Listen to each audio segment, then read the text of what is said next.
1 minute.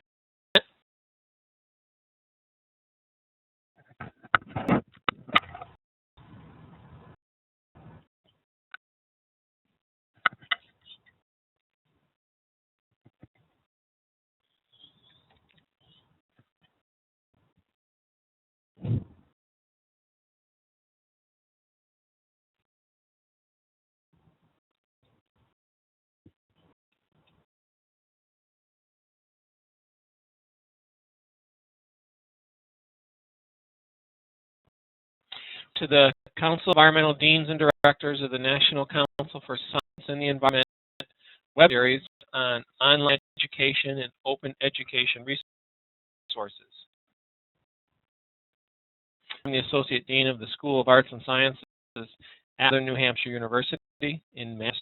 And I'm also a member of the CEDD Executive Committee. Are just lines that we use in this webinar series, and already, haven't already, please call in using your computer, and you should be muted other than the presenter and the moderator. What we do as far as questions go is submit them through the web's chat box and everyone. And what I'll do is I will monitor the questions, and the presenter will also monitor the questions. The question addressed at the end of the presentation. However, there may be some questions that the presenter to address during the presentation. The webinar is being recorded. A few basic terms that you may hear in this series, so everyone is on the same page. Perhaps use LMS for the learning management system, and Blackboard is the best known probably. You use the term fully online, which is named as 75% or greater content is delivered online. So that could be referring to programs and or courses. Term 74% of content delivered online, and again, courses. MOOCs were massively open online courses.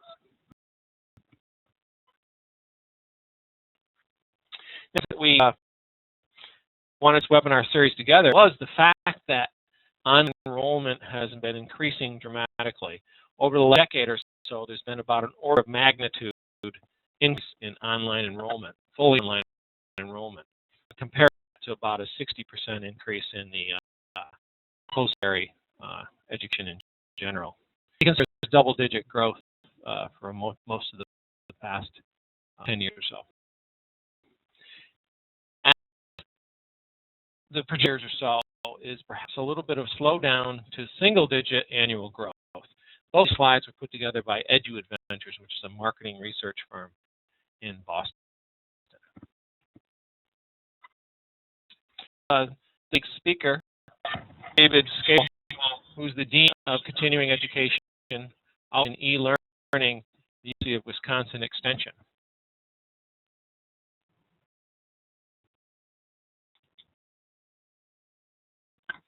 And thank you. I'll try to get my PowerPoint going here. So wrong thing.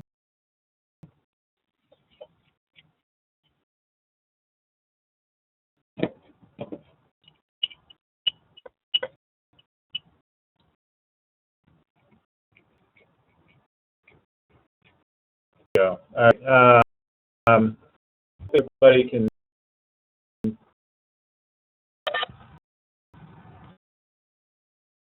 I'm okay. And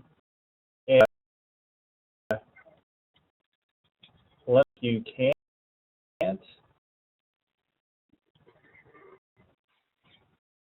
All right. Well, thank you, everybody. Can somebody confirm, Jen? Can you just confirm you can? Everyone. Okay. We can hear you. All right, great. Thanks.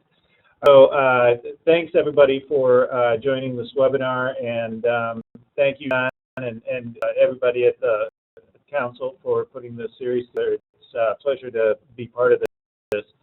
I'm going to talk a little bit about the assessment and competency part of the open courseware phenomenon. And I'm going to begin by putting a little bit of context and a little bit of background. And I'm trying my cursor, and it's not doing it for some reason. All right, so let me just few about the context, because I think that the story here is really important, and understanding kind of why we are where we are is critical for having a grasp of how we might be able to take advantage of the current evolution in this country.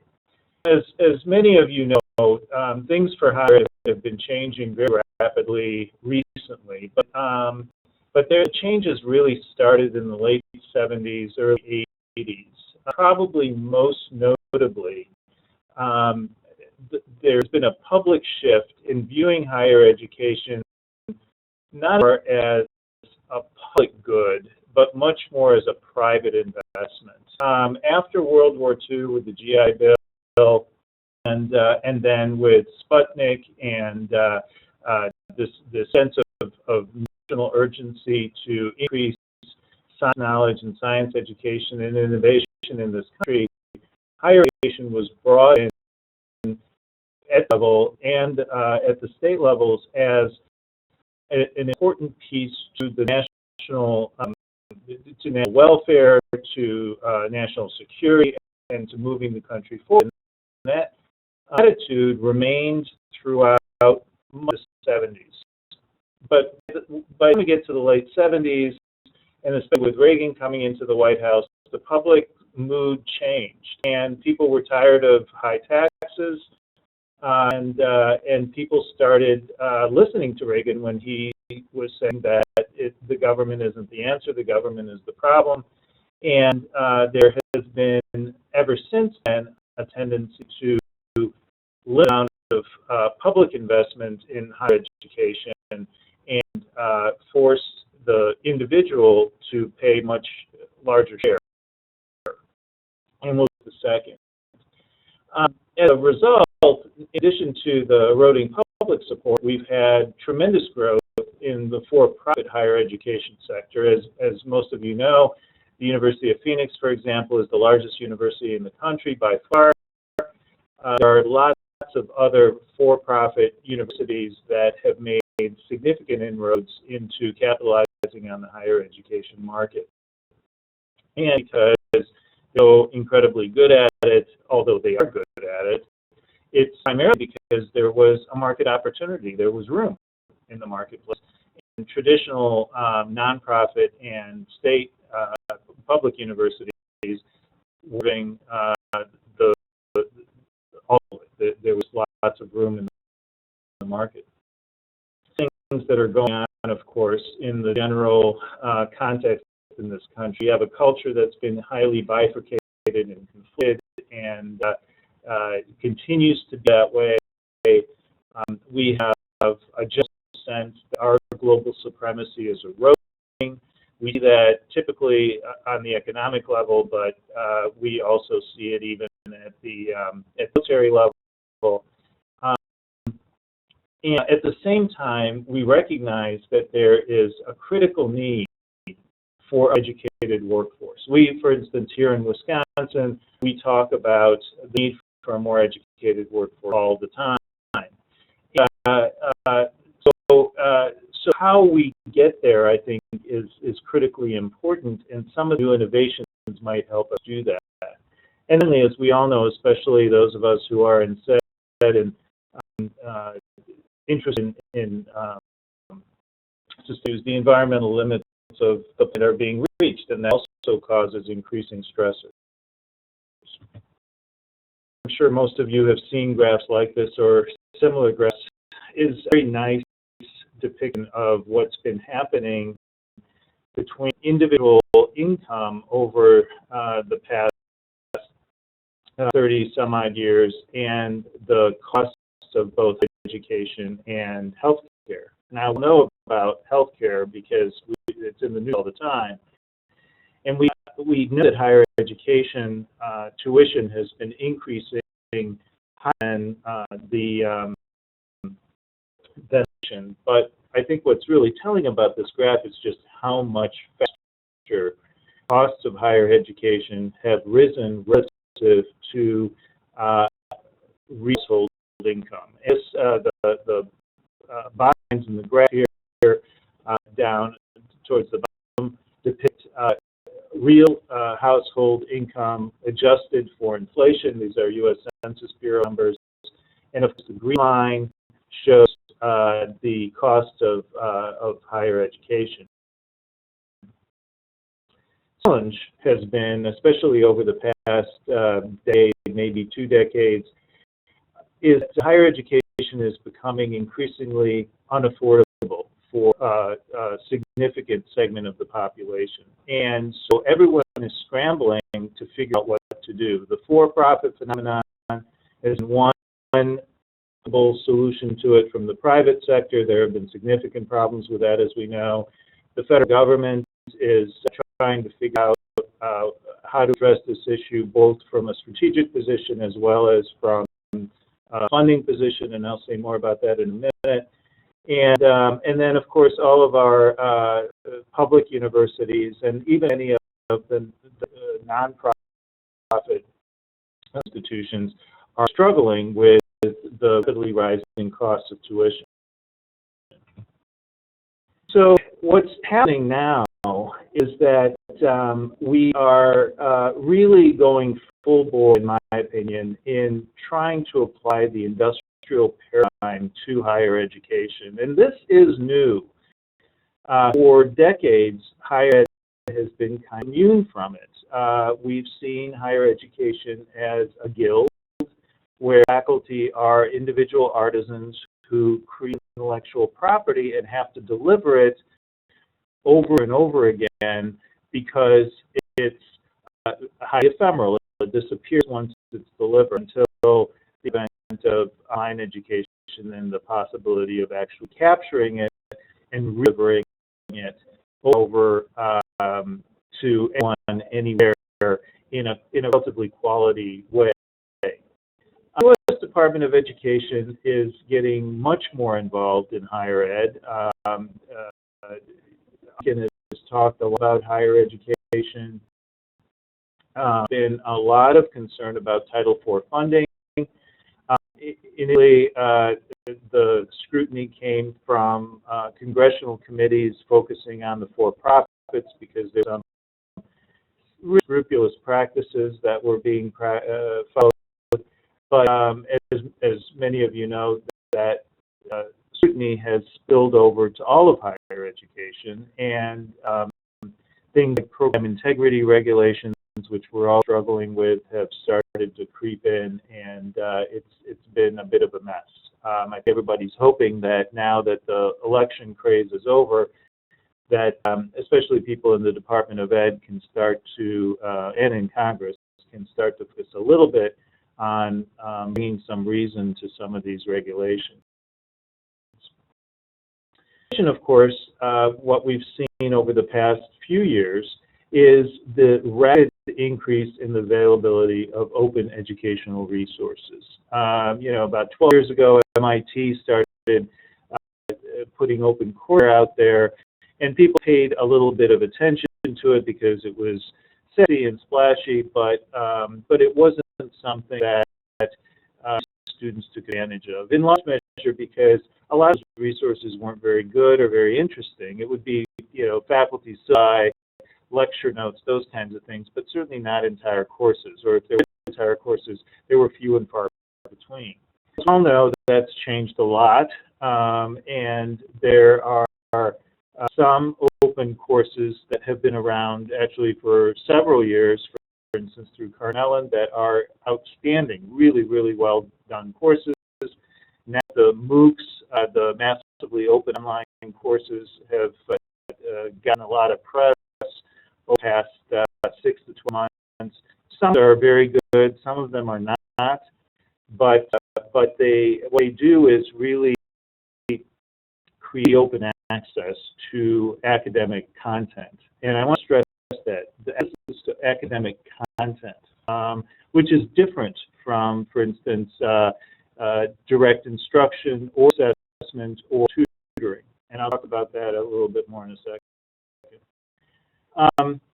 Other happening right now, which are interesting, is that venture capital is really starting to pour into higher education. This year, for instance, there has been an increase, a threefold increase in the amount of venture capital that's pouring into higher education, into a variety of startups wanting to compete in the knowledge space, and specifically in the higher education knowledge space. As I said, elite public and privates are jumping into open courseware. Many of them see that, especially the MOOCs, as a good source of advertising and a good way to get their names out there in ways that are relatively inexpensive compared to other marketing opportunities. And new models are constantly emerging. Well, with all of this, there have been significant cultural adjustments. We have started to really focus on performance-based metrics and have started to accept those increasingly more in higher education. This is a pretty new thing for us.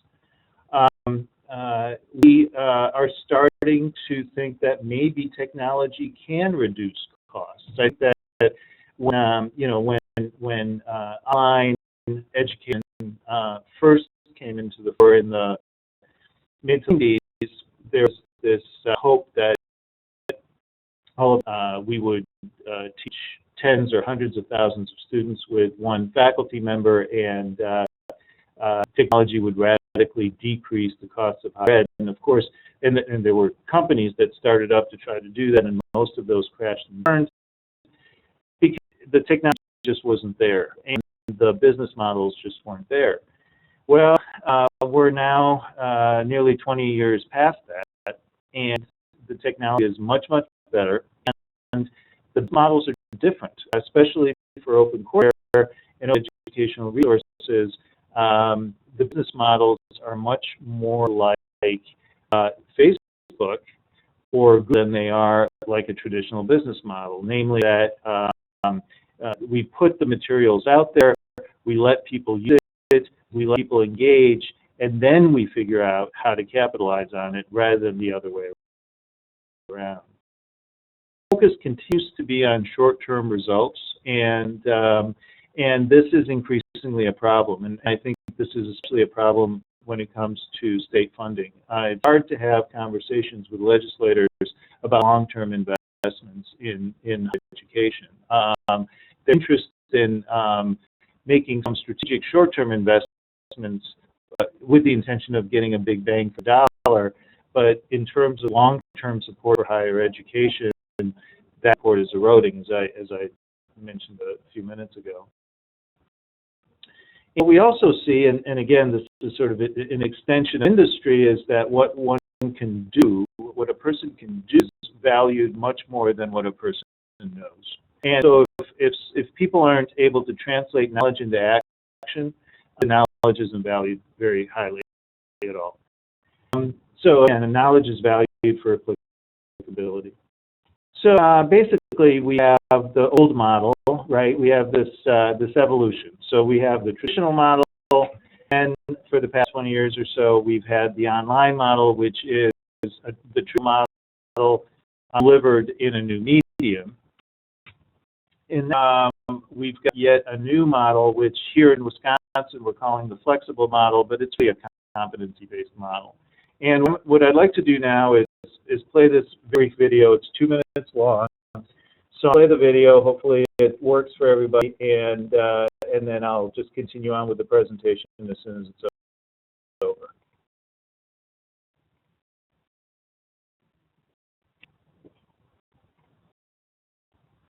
How do we think about higher education? The education model consists of 3 essential elements: teaching, learning, and the students learn, practice, access resources and are assessed within a physical or virtual space. Recent developments in technology allow the decoupling of these elements, provide greater flexibility for both students and faculty. The University of Wisconsin flexible degree model is designed to make education more accessible and affordable while maintaining high standards. When we decouple the teaching, learning, assessment component of the education model, students are able to take advantage of free educational resources available online and elsewhere. They strengthen their knowledge.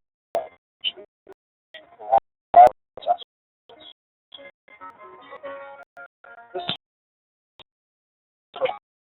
focus on professional materials available as class. The flexible degree model allows students and faculty to engage on a more individual and personal level. The UW flexible degree model, students demonstrate mastery and understanding by completing a set of competencies that build a degree. Students can choose how to approach these competencies based on their prior education or job experience.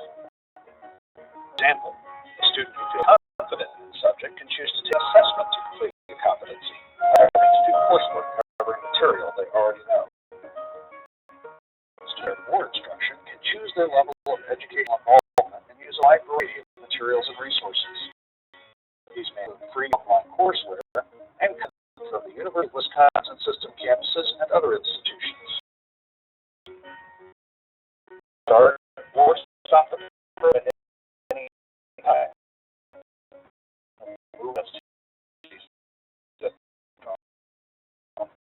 You double degree model rather than spend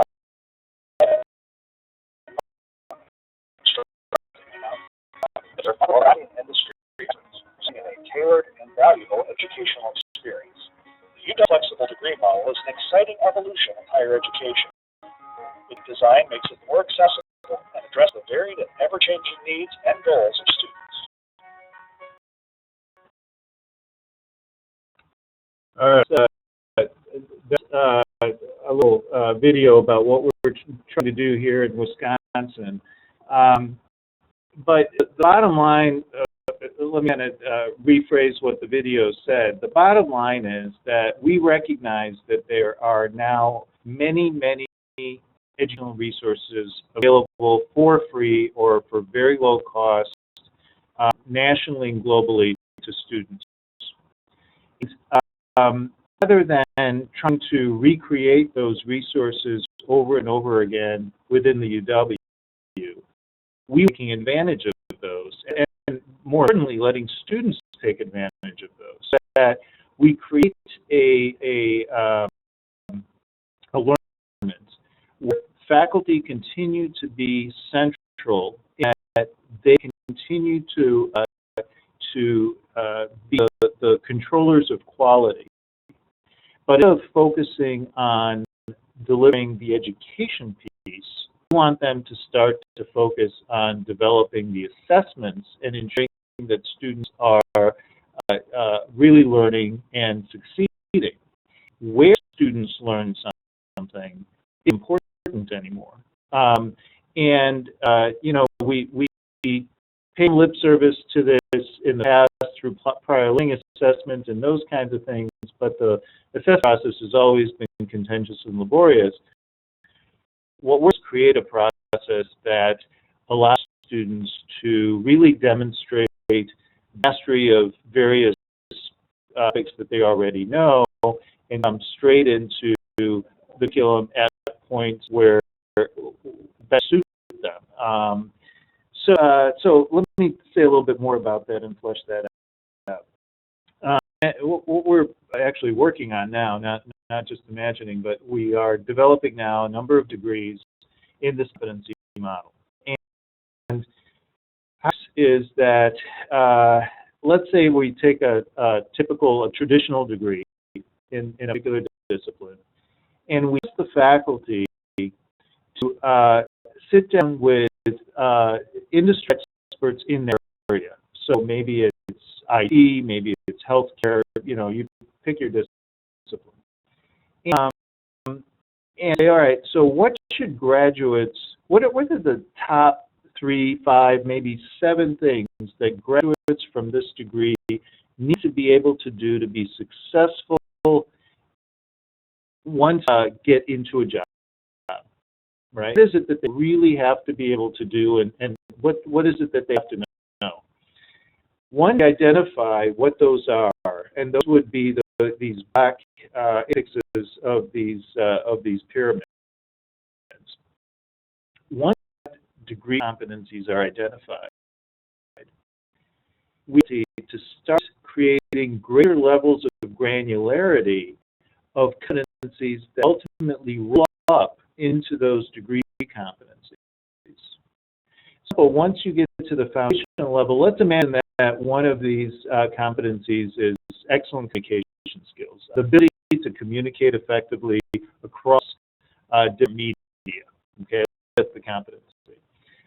Well, by the time we get to levels of granularity, one competency might be the ability to write a paragraph, or another one, the ability to write a technical memo, or the one, the ability to communicate effectively via email. And so you get the idea, right? And there could be public speaking components of this.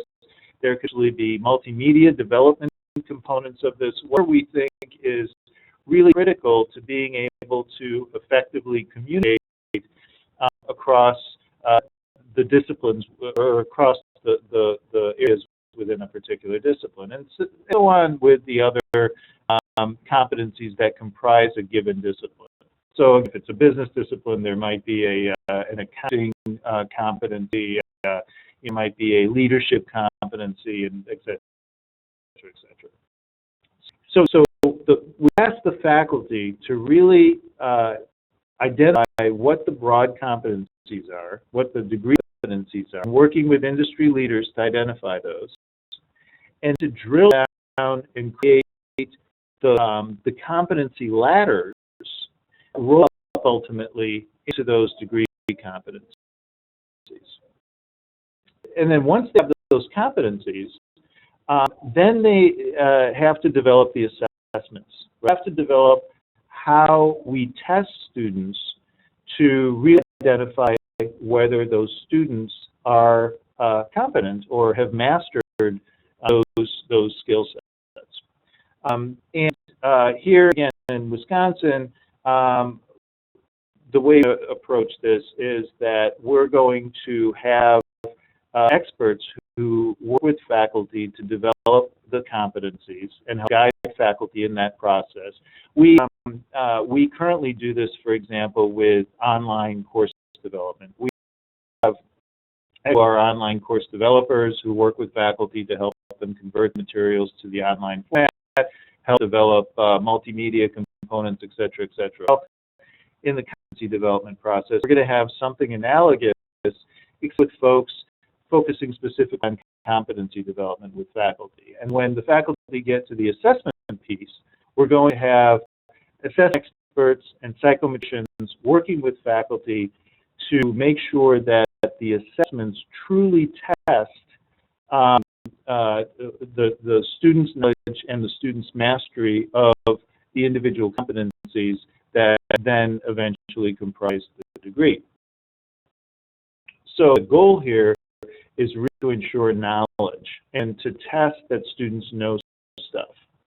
And the reason we're calling it a flexible model, and other places call it different stuff, but the reason that we're calling it a flexible model is because, especially for adult and non-traditional students who have been in the workplace for a while, we want to make it as easy as possible for those students to come in and assess so that they don't have to start at the beginning of the curriculum. They start at whatever level is appropriate for them. So let's imagine that you've been working in an accounting firm for 10 years, but you don't have a degree.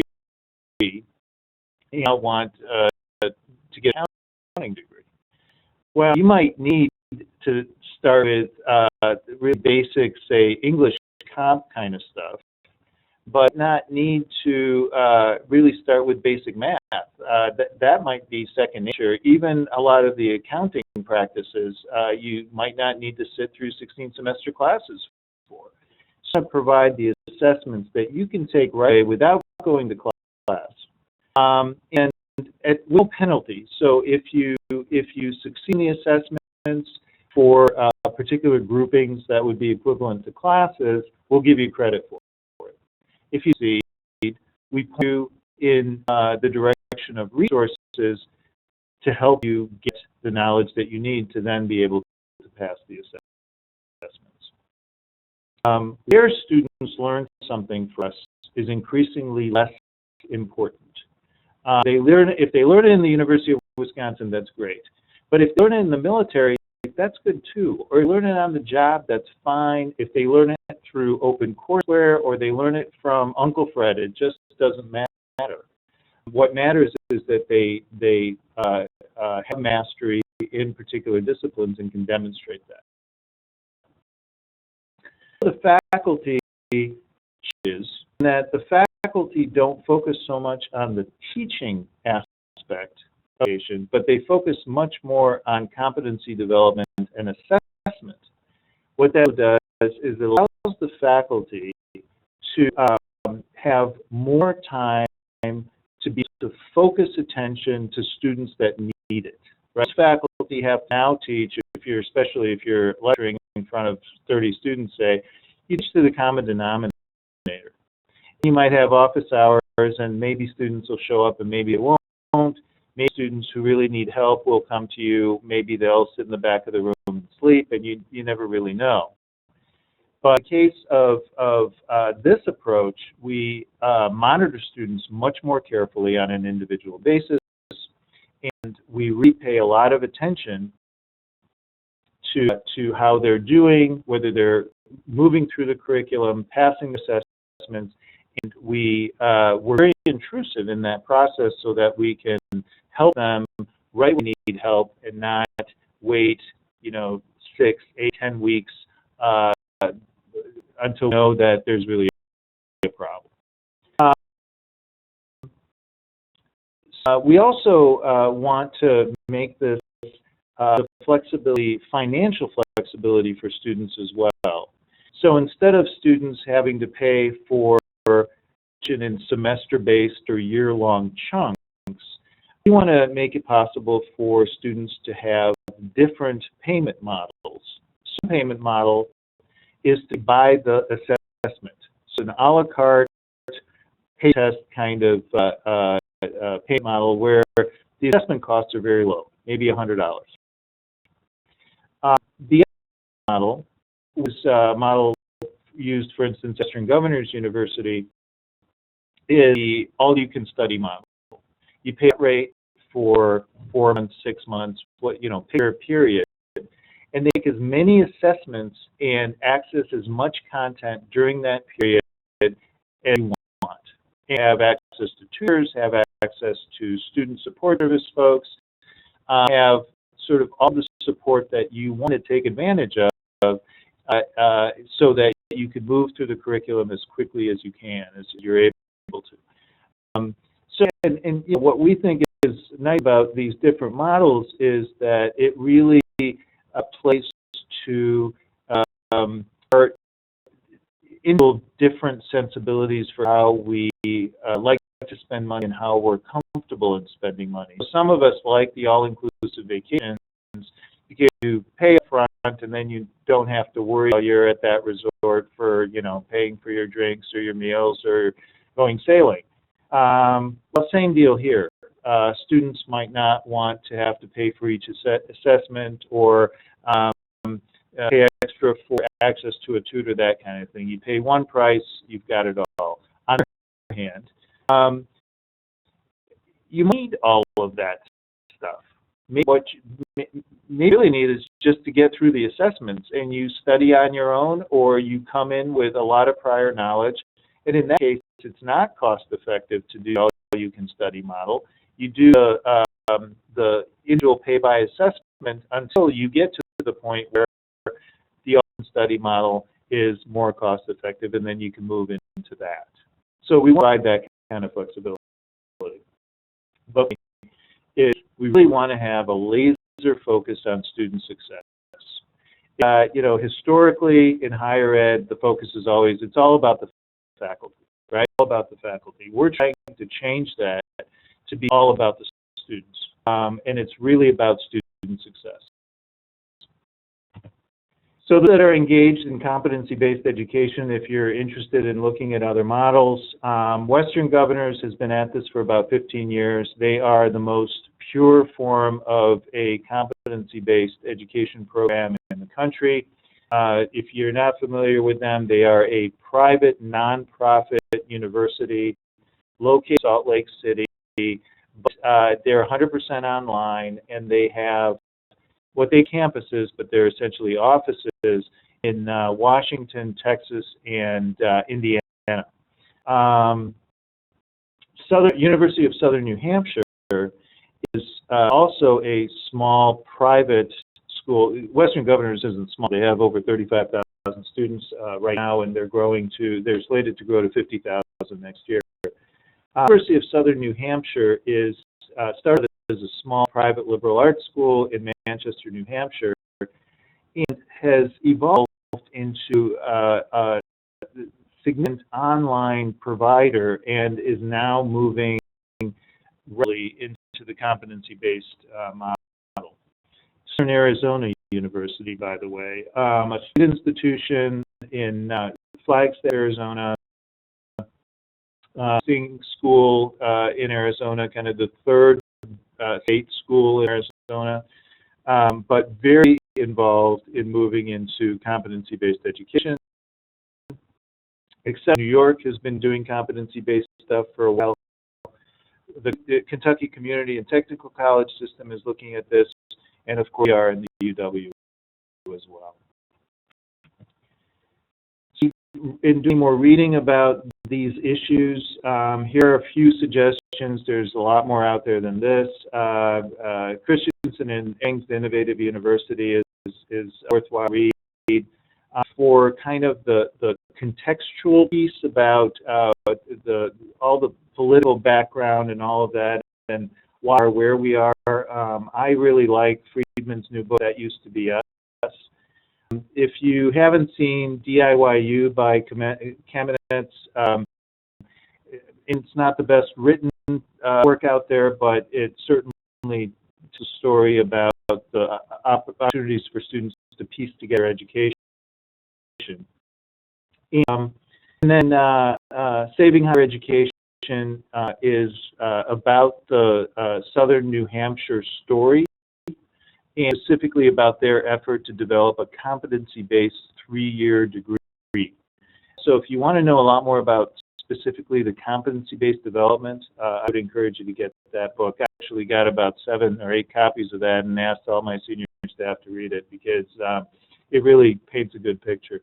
And this is, if you want more information about what I'm spewing forth here, you can take a look at my article that came out a few months ago in Innovative Higher Ed. But the other stuff is better than my article. Now I'm more than happy to take questions from anybody and everybody. So if you would like to know anything, by all means, please let me know. And the drill here is that you're going to email or text me, and then I'll just talk it, right?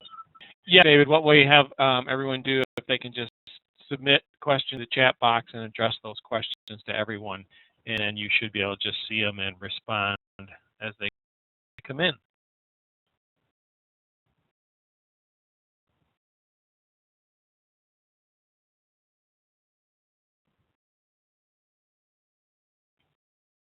Any out there? Anything I could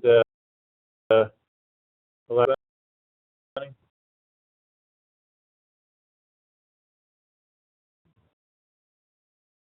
It's typing right now. Yep. Great question. Can you address the issue of connecting competency with credits? Yes, great question. This is a really, really interesting issue, and I'll tell you why. This was created 15 years ago into the Department of Education and asked for a way to offer competency-based education outside of the seat time. So I wanted to separate the credit per se from a particular amount of seat time. And as a matter of fact, they wanted to also separate credit in general from Title IV. Because if you look at competencies, there's nothing magical about 120, right? There's nothing magical about 120 credits in general, but there's certainly nothing magical about 120 competencies. And so trying to imagine that you have to have 120 competencies in a curriculum doesn't make a lot of sense. It might be 120, it might be 58, it might be 180, who knows? So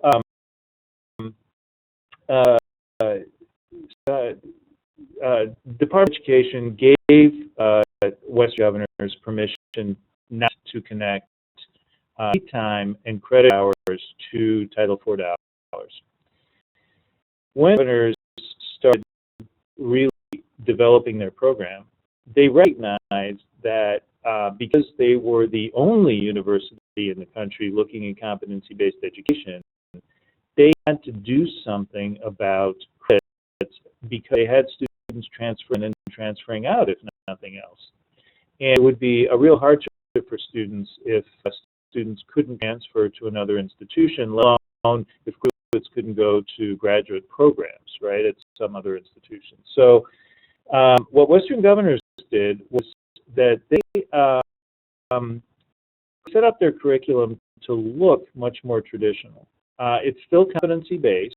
It's still similar to the process that I described, but they translate competencies into credits. Students that graduate with 120 credits.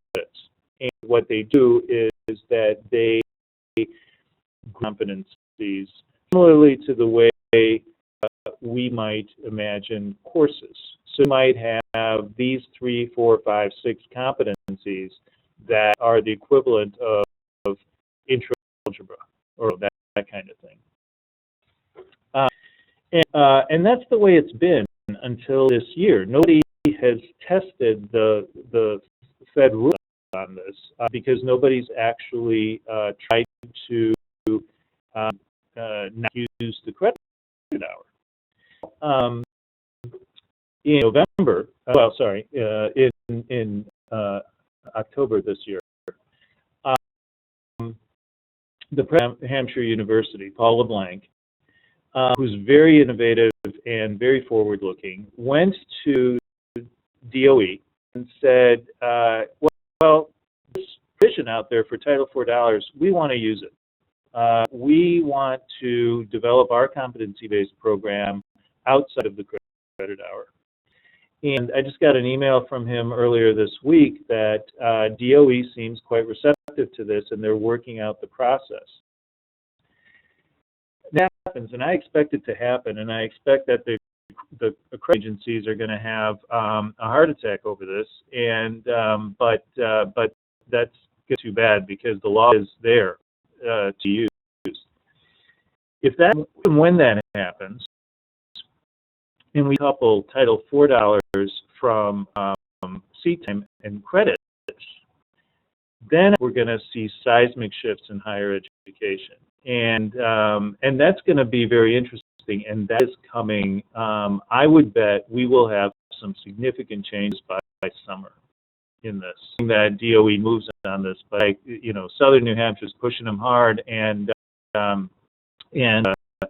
Arizona is pushing HLC here in Chicago very hard on the accrediting side. So creditors are being pressured to really move on this. Oh, here. This seems like heretical to me. I suggest the faculty are still trained to be discipline experts or subject specialists and receive no support, education, and training on assessing competencies. Team has good sources for helping faculty develop their ability to design assessments, not traditional test activities. Well, I would suggest you take a look at this at that. Dude, I can't. I'm sorry. Here we go. Saving Higher Ed. Take a look at that. See if that's helpful.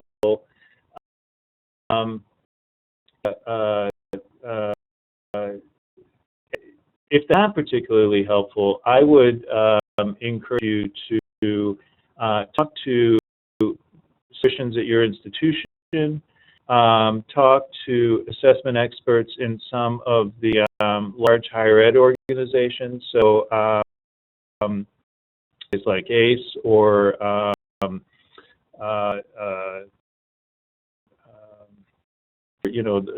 some of the big higher ed organizations, and there are certainly experts out there, and there are a number of consultants who are now getting into this area. Traditional UW faculty involved in competency and assessment development. Yes, absolutely, and this is what is going to be the hallmark of the UW degree.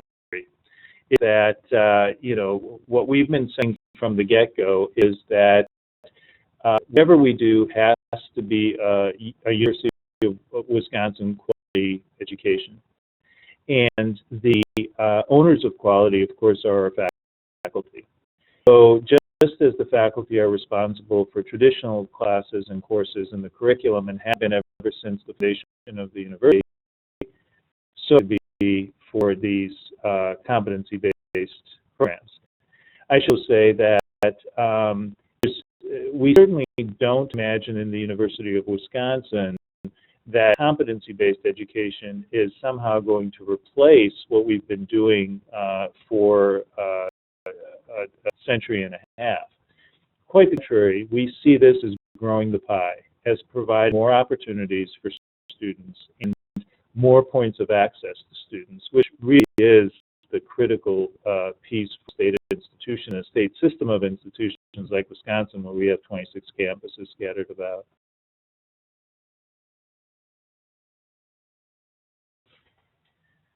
Here we go. Competency is often a mix of knowledge, content, and skills. Part of the application of knowledge, but more.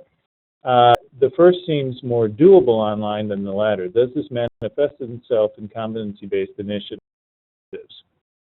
I'm not sure I fully understand the question. So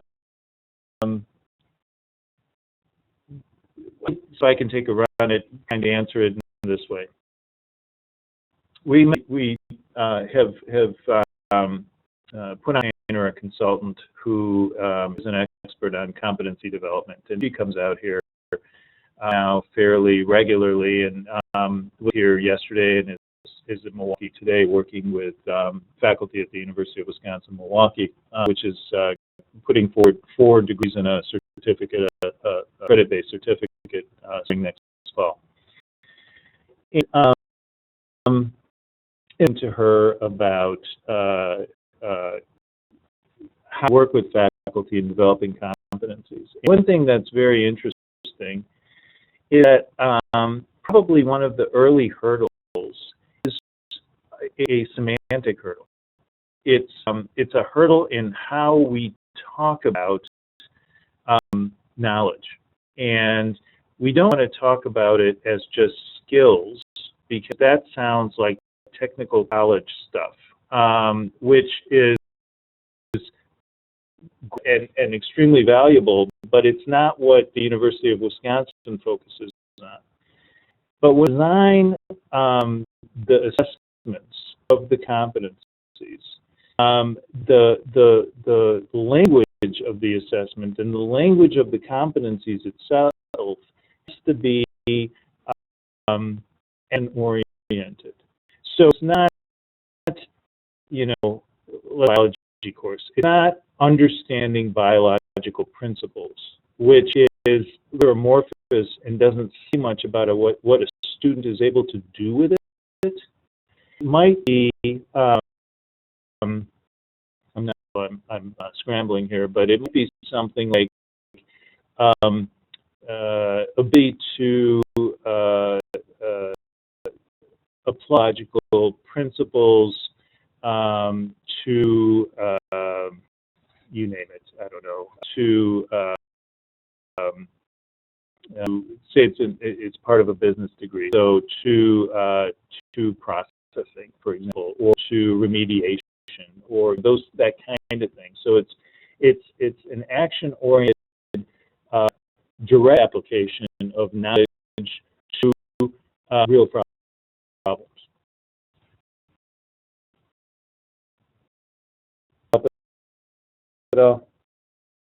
Professional degrees, medicine, law, include a lot of simply knowing, but carrying out surgery or presenting a case in a court is something more. Yeah, and we aren't approaching this saying every discipline needs to have a competency-based equivalent. We know enough about every discipline to be able to make that claim, obviously. So saying is, where the job needs are, right? We don't know where the job needs are. I mean, in healthcare, they're in business, they're in manufacturing, they're in IT. That's what skills gaps are nationally. And the disciplines also happen to lend themselves very nicely to competency-based programs.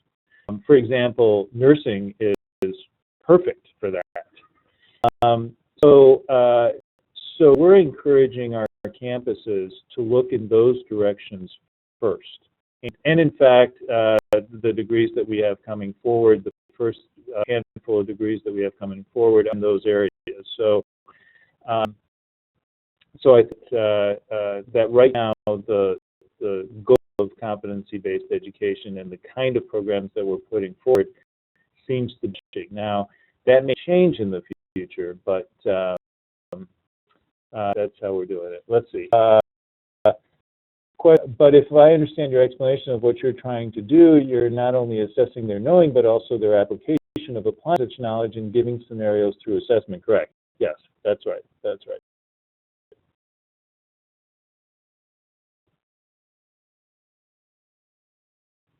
As an administrator who probably needs to consider the economics of developing and delivering new programs, does the uncertainty of different students paying different amounts based on their prior knowledge concern you?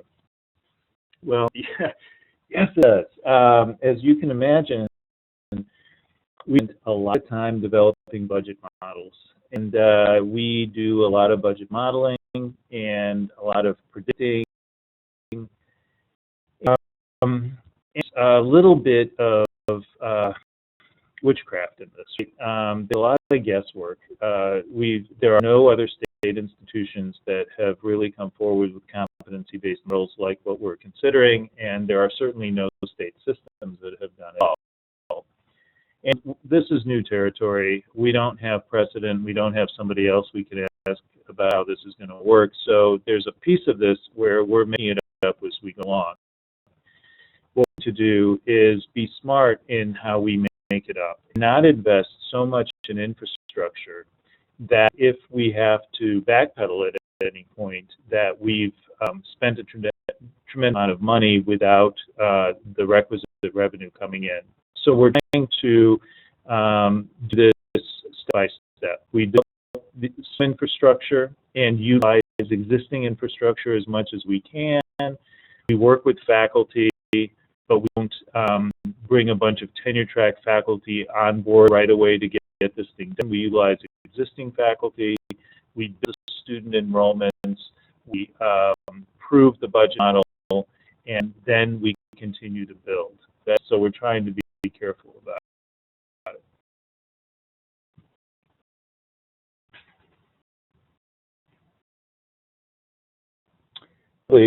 At the end of the day, will this drive down the cost of higher education? And then we've had a lot of conversations about this. I think that what this will do is provide more access and more choices to more students. That's the bottom line.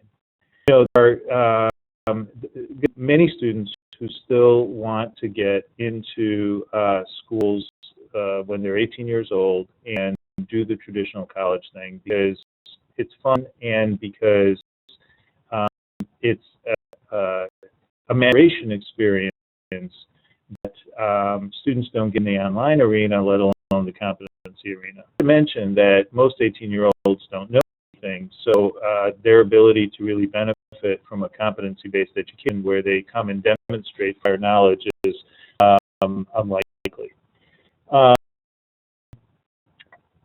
Likely to help adult and non-traditional students save some money, and hopefully, even more importantly, it will provide those students with enough flexibility so that they can really capitalize on their prior knowledge and get help where they need it, and limit the duration that higher ed can often bring to those types of students. And I'm sure you all know what I mean, but we have adult students all the time who say, you know, I had to sign up for this 16-week semester, but all I needed was these 3 weeks of knowledge, or I already knew this stuff.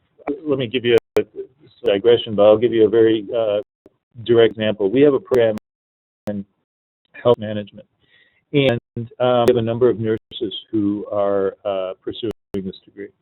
And one of the courses in the degree is medical terminology, and it's critical, obviously, especially for insurance and those kinds of things. And so the students that don't have an experience in the healthcare industry really need to take this course. Nurses live and breathe this stuff on an everyday basis, and so making a nurse sit through that for 16 weeks is insane. And so what we're doing is providing an opportunity for the folks to demonstrate that they know it and just blow through that and go on to the next thing. And so that example repeated over and over in a variety of disciplines. Let's see, I got one here. Is there any information or studies about how competency-based education is received by, say, employers? It seems there will need to be a re-education of society in general about the value of different types of education. That would be a bad thing.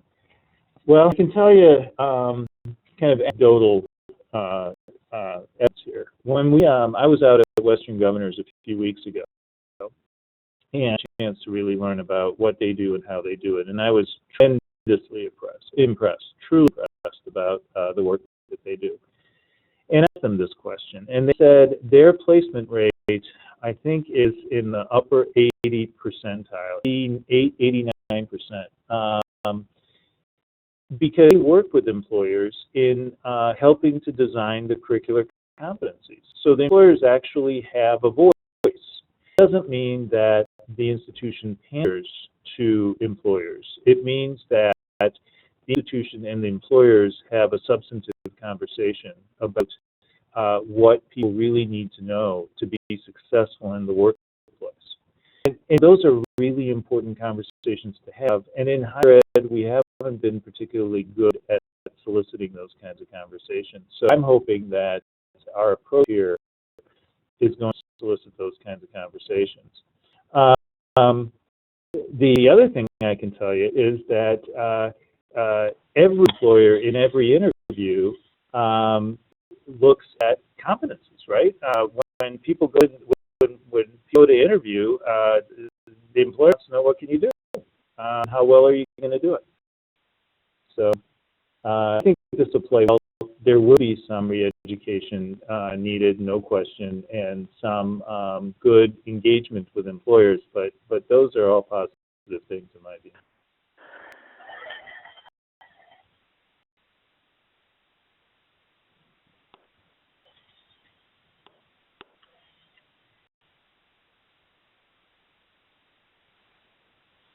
Questions from anyone for David? Looks like that's it for questions. We'd like to thank you for all your insight, and we look forward to seeing how this progresses. There's exciting things that you've told us about, and we're going to keep an eye on. I'd like to thank everyone else for participating today, and hope you're back next week. David, thanks again for your presentation. Mike, thank you very much. Okay, this is John Slater signing out.